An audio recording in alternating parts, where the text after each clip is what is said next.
All right, you guys, before we get into today's episode of the pod, you guys have to subscribe because I'm looking at you and you are not subscribed to the channel yet. And also you have to hit the notification bell because you're not going to know when I post if you don't have notifications when I post. And then also share the video, you guys, so all your family, friends, anybody you may know can tune into this podcast. And then also like the video so I know you guys are liking these episodes. And then also comment down below who you guys would like to see on this podcast. It could be anybody. Just let me know. And then also follow my social medias. I'm going to pop them on the screen so you guys can stay up to date with everything to do with this podcast. And then also check out the Spotify version as well. It's going to be in the description. So click that link if you want to listen to the Spotify version. And then also the take.sport.blog. I am a sports writer. So go ahead and check out those articles. If you guys do not click that link, you guys are going to be missing out on some of the best articles you'll ever read. So make sure to go click that link below. But let's go ahead and get into this pod, you guys. What's going on, guys? Welcome to yet another episode of the Take Podcast. I am your host, Jackson Burleson.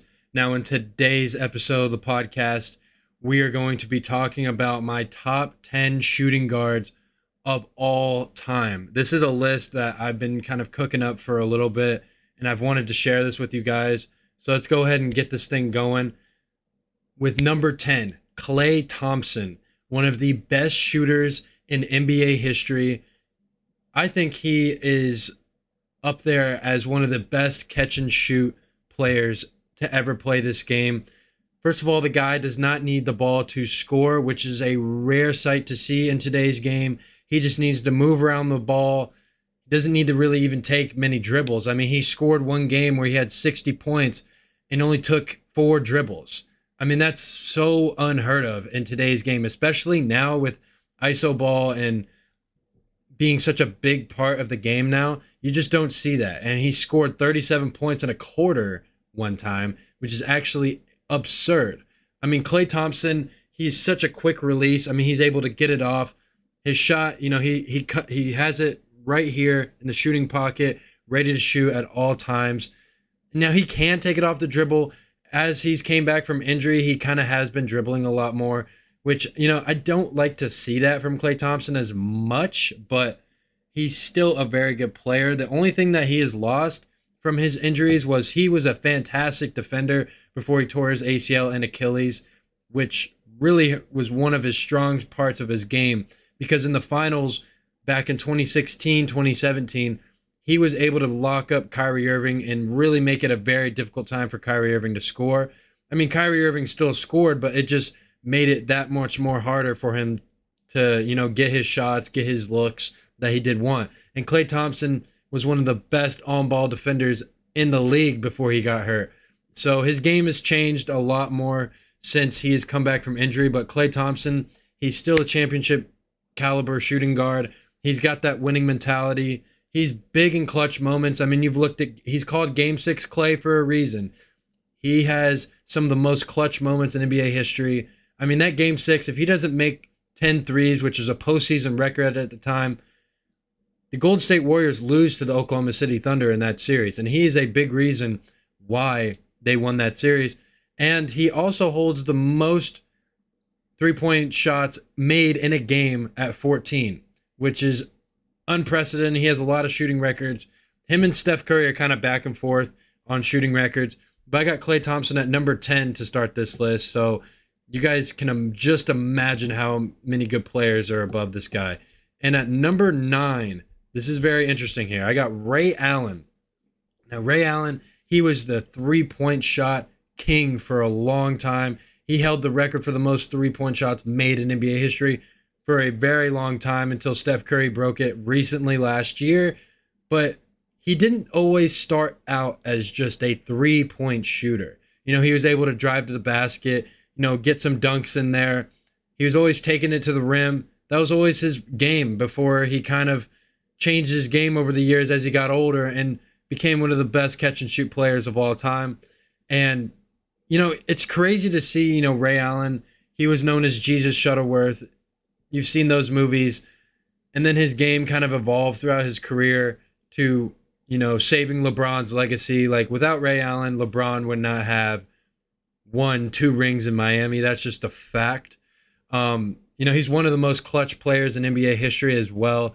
I mean, just his ability to knock down 3-point shots when they needed to happen is just honestly insane. And no, his shot was a little wonky. I mean, people thought, his shot, you're not supposed to be swinging up like that, but it worked for him. It really did. And he had some of the best footwork you will ever see from a shooter. I mean, he just literally had his footwork perfected to a T. And that is what made Ray Allen so great. He was so technically sound. He was so good at just being able to focus on him and not worry about anyone else around him and just shoot the basketball. Like, you look at that game winner he made, or that game tying 3 he made in game 6 of the 2013 NBA Finals. Chris Bosh gets the rebound. He kicks it to him in the corner, and Ray Allen is backpedaling. And he somehow gets his feet magically behind the line perfectly. That is no accident, guys. That is just practice. He practiced that shot time in and time out. And that is why he was in position to get that 3 and to be able to knock it down, because he practiced it. I mean, he just spent hours and hours in the gym. I mean, I've heard multiple stories of Ray Allen just, he shoots like about 2,000 threes before he leaves the gym. That is insane. He would put up 2,000 shots. Like, that's what you got to do to be great. And that's what you got to do to be the 3-point king for as long as he was. And I got Ray Allen at number 9 on my list. Hall of Famer. Now, at number 8, I got George Gervin, the Iceman. Now, the Iceman, he is, he's the founder of the finger roll. I mean, he really just came up with, always going up to the basket. Most of the time he's doing the finger roll, he could just jam it. But he just did the finger roll. He could do it from any angle. I mean, he could do it with his left hand. He could do it with his right hand. He could do it on his inside. He could do it on his outside hand. I mean, he could just do it with any angle. Any angle he's doing a finger roll. And it was honestly impressive to see because his arms were so long that like he could get it over any defenders. Like watching George Gervin play is like watching Dr. J, but just with a little more finesse, I would say. Because he would do the little kind of swing. He would cup the ball, go under the basket, and kind of just put it up. I mean, that's special. I mean, no guys really do that in today's game either. You don't really see that kind of play style now. I mean, the finger roll is obviously still a part of today's game, but I mean, it just seemed like George Gervin would always do that time and time again. That was his go-to shot. I mean, his layup package was like no other back in the day. Like, layup packages exist because of George Gervin. Like, he could literally double clutch midair, like do switch hands midair before Jordan was even doing that. I mean, he was the master at the finger roll and the master at finesse around the rim. And that is what made George Gervin so great. And he is one of the greatest Spurs of all time. And I got him at number 8, the Iceman, at number 8 on my list. And at number 7, another great three-point shooter, Reggie Miller. Before Ray Allen, Reggie Miller was considered the greatest three-point shooter in NBA history. He is the greatest pacer ever. That is first, like, it's not even close. Like, no player is even close to him in Indiana Pacer history. And he was just so clutch. Like, the thing is, like, he would do whatever it took to get his shot at the end of the game. Like, he just had a knack for winning. Like, the thing is, like, you just look at him in, like, the Knicks game where he scored 9 points in 8 seconds. Like, he doesn't care who's in front of him. He's scoring no matter what. He's getting the steal no matter what. Now, this is one guy on this list that I really wanted to, like, I really hope he had a championship, because imagine if he brought the Indiana Pacers a championship. They have never won a championship in franchise history. They came so close so many times. Like, he really tested Kobe and that Lakers team in 2000 when they were in the finals. That was a tough series for the Pacers, and especially for the Lakers. That was a tough series. But Reggie Miller took it to that team, and he carried them all the way there. I mean, they literally had nobody else around him. Like, they had Mark Jackson, a couple other good players, but, no insane co-star right along his side like Shaquille O'Neal or anything like that. So I think that is one reason why Reggie Miller didn't win. But, he was the three-point game before Ray Allen was and before Steph Curry. He set the foundation for shooters today to be the greatest shooters of all time. Like, Reggie Miller created the stop and pop 3-pointer. Like in transition, he was the first guy to stop and pop, pull up and transition 3. You didn't see guys in the 90s really doing that besides Reggie Miller. Like Reggie Miller was just a different dude. Like he was just doing stuff that wasn't really a thing back then as a 3-point shooter. Like you just didn't see that. And I got him at number 7 on my list. Just an absolute fantastic player. And at number 6, I got Clyde Drexler. Now, Clyde Drexler is an interesting player because he's another guy that, doesn't have any rings. Jordan's a big part of this list. A lot of these guys not having any rings. But, he had a good mid-range game. He was very athletic. He was known for his athleticism. He just had those freakishly long arms. He was a great defender. He was always in the passing lanes, getting breakaway steals. He was very good on the fast break. I mean, he was just insanely good in transition. He was just so long and so fast. You just couldn't really, get to him in time to block his dunks or anything like that. I mean, he was the founder of the rim grazing dunk. I mean, he just made that a national phenomenon in the league. And, he's just a great overall scorer. I mean, he could do a lot of different things with the ball. I mean, he wasn't afraid to dunk it in your face either. I mean, he just literally would do that all the time. I mean, honestly, like before Jordan became Jordan, Clyde Drexler was the Michael Jordan before he came in and stepped in. That's kind of Drexler. When that NBA Finals between the Blazers and Bulls happened, Clyde Drexler and Michael Jordan were being compared, which Michael Jordan took offense to that. But honestly, like if you look back then, comparing Jordan to Drexler at that time for those NBA Finals was pretty accurate in my opinion, just because, Jordan, he only won 1 ring at that point, and Drexler was looking for his first ring. So imagine if Drexler wins that ring. I mean, you could be talking about Drexler and Jordan in a very different way, but since Drexler does have no rings, this is why he is a little bit lower on this list, even though he is still one of the greatest shooting guards of all time. But I have him at number 6 on this list.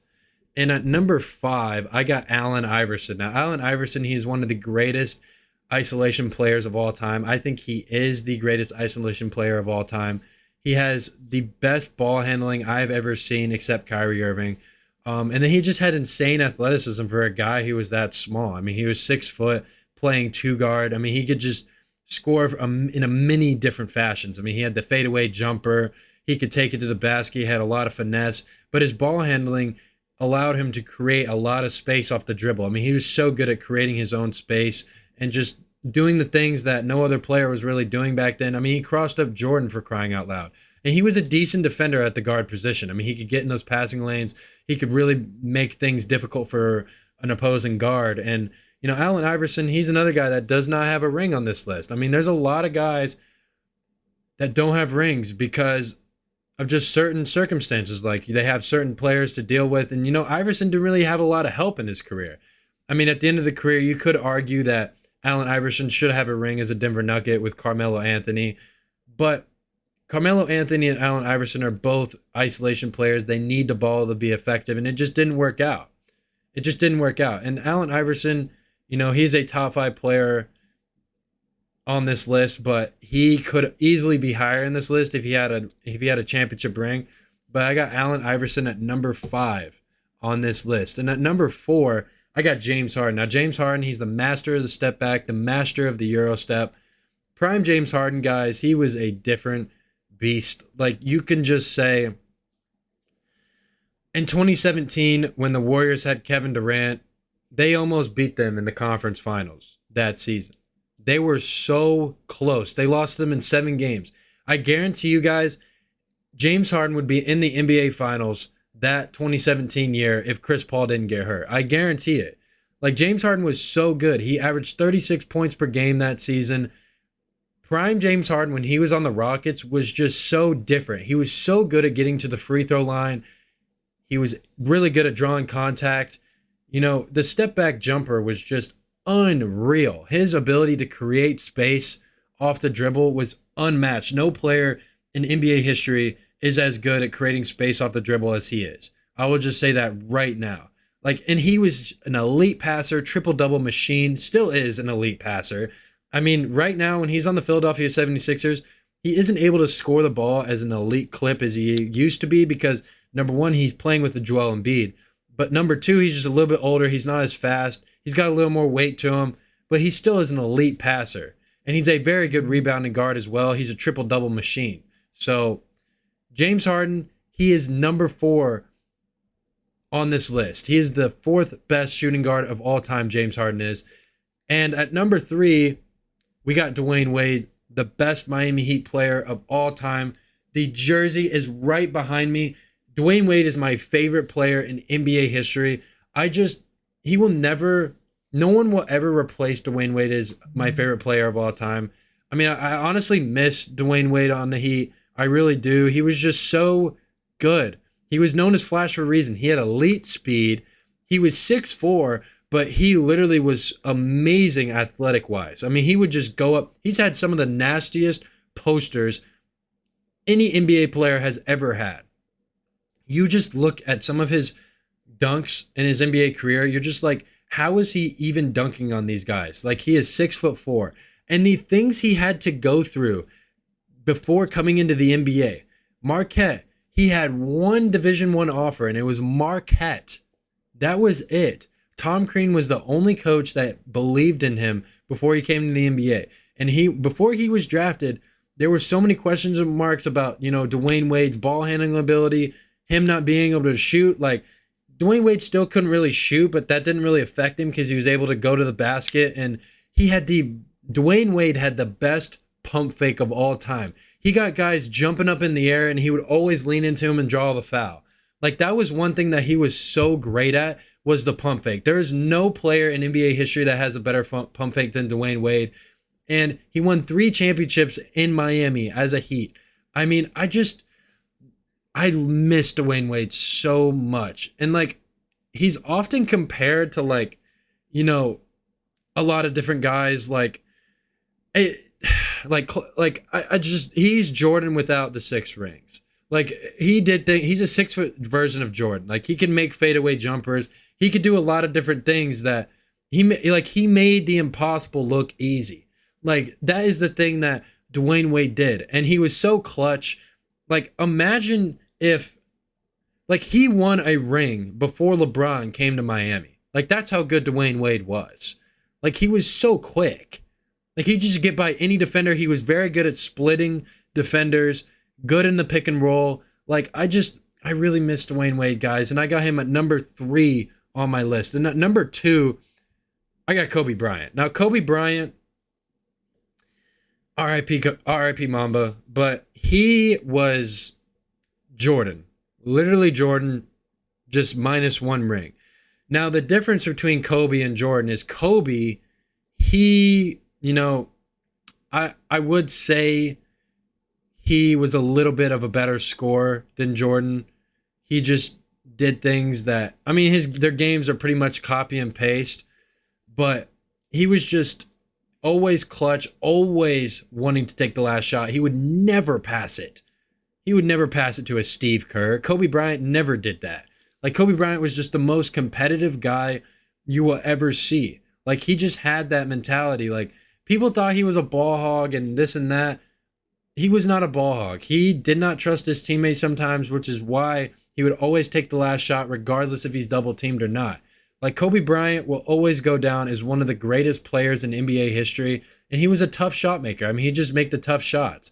Like, he was another guy also that was relentless on defense. I mean, he just always wanted to guard the best player on the floor, regardless of how old he was. Like, he is 36 years old guarding LeBron James, who is the greatest player on the planet. No player who's that old will really go up and take those tests. And, Kobe was a different guy. He'd just do that time and time again. And he went out with a win regardless. And his last game is a great example and pretty much summarizes his entire career, because he scored 60 points in his last NBA game and won the game. And the Lakers were trash that season. They were not a good team at all. They were terrible. And for Kobe to go out like that is just honestly so legendary. And there would be no player like Kobe Bryant. Nobody. No player in NBA history will have the mentality he had. And he was such a skilled scorer. I mean, people say, oh, he has the most NBA misses in history. Well, at least he was willing to take those shots. Like, no player is willing to take those shots besides Kobe. Like, he didn't care the result.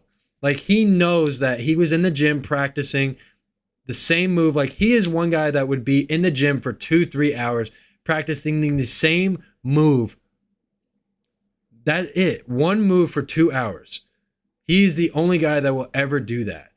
Like, you just don't see a competitive fire out of any NBA player besides Jordan than Kobe Bryant. And Kobe Bryant, when he was, number 24 versus number 8, that's two different players then, in my opinion.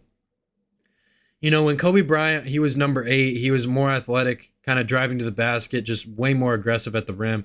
But then when he was 24, he was doing those fadeaways. The mid-range was a big part of his game, the three-point shot, just more shooting, more outside the paint. Just that's kind of, for his ability to, almost be two different players and, have two different Hall of Fame careers and two different numbers. That's just honestly incredible. No NBA player has ever done that. And I got Kobe Bryant at number 2 on my list. And then obviously you guys know who I have at number 1 on my list, the greatest player to ever step on the basketball court, Michael Jordan. Now, Michael Jordan, I believe that he would have 8 rings if he didn't retire twice. And I think he would be the all-time leading scorer in NBA history if he did not retire twice as well. Because he went and played baseball, and then he took a break, came back after he was done with the Bulls. Like, if he just played his entire NBA career all the way through, I believe he would be the all-time leading scorer. And imagine Jordan in this era. He would average 50 points per game in this era. I firmly believe that. Like, his game translates to any era. And I know Jordan doesn't like to call himself the greatest player of all time because he's a very respectful dude. I mean, he respects all the guys that became before him, like Jerry West, Dr. J, Wilt Chamberlain, all these players that came before him. He respects them so much that he won't say he's the greatest player of all time. And, LeBron will say he's the greatest player of all time, but Jordan will never say it. And he lets the people say it, which is why he is the greatest ever, because he doesn't actually think that. That wasn't his goal. The goal was to just win as many games as he possibly could for Jordan. That was his goal. And he is the foundation for all these NBA players that exist today. Without Jordan, the game would be so much different than it is now. There'd be no great players like LeBron or Steph Curry without Michael Jordan. I'm sorry. And, I think he had the greatest mid-range game of all time. And when he came into the league, he was doing things that no NBA player was doing back then, like all the dunking, cupping it. And he beat so many great legends. I mean, his first NBA championship was against Magic Johnson and Kareem Abdul-Jabbar. And he beat John Stockton and Karl Malone, one of the greatest duos in NBA history.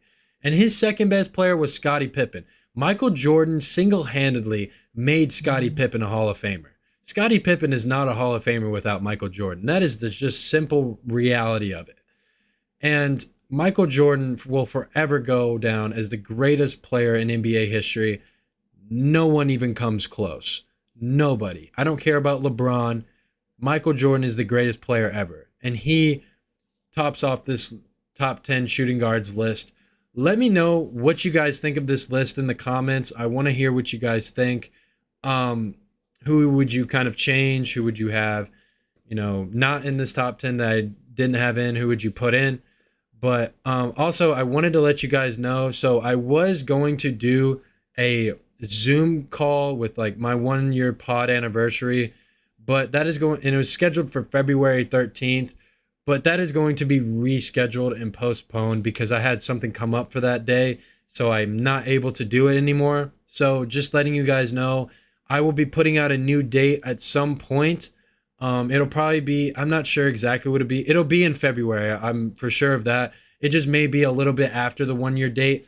But honestly, for anyone listening, for me, this podcast started as, just me being able to share my sports opinions in a different manner. Because I started to because I wanted to write and I wanted to, share my opinions just being able to write.